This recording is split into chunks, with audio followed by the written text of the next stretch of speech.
Hello, this week we're looking at number 7 in the series on family seasons. This one's entitled Keys to Family Unity.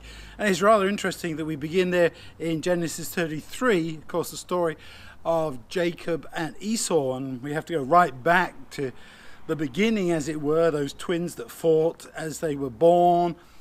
You know the story. And then, of course, the stealing of the birthright of Jacob from Esau and the various antagonism that results.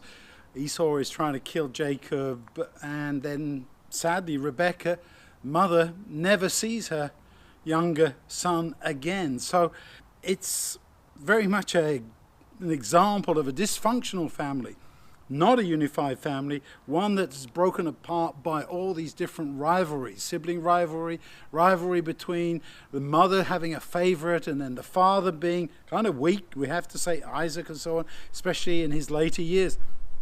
And now we come to Genesis chapter 33, and there is resolution. But the resolution only comes because of Jacob's involvement with the Lord and finally working out that there's no way in the world that you can resolve these kinds of things without the blessing of God in your life. And finally, after asking for the Lord's blessing, having fought with him, wrestled with him all night, Jacob goes out to meet Esau, fearing the worst. Of course, he sends on gifts ahead, the various herds, the cattle and so on, and even his family. And he eventually meets Esau, and there is resolution.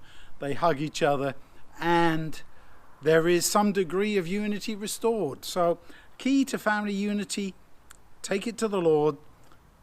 Be honest with your mistakes. Don't try and solve it all by yourself.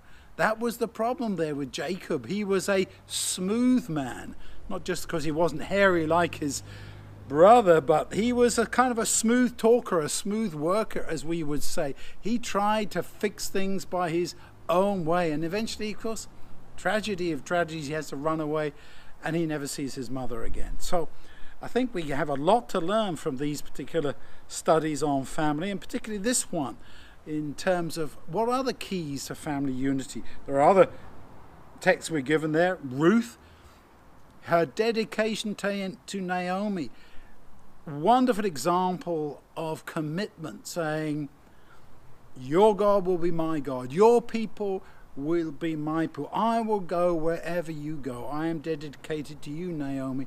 And of course, because of Ruth's dedication, she ends up with a wonderful husband, Boaz. They end up in a much better family situation than they were there in Moab.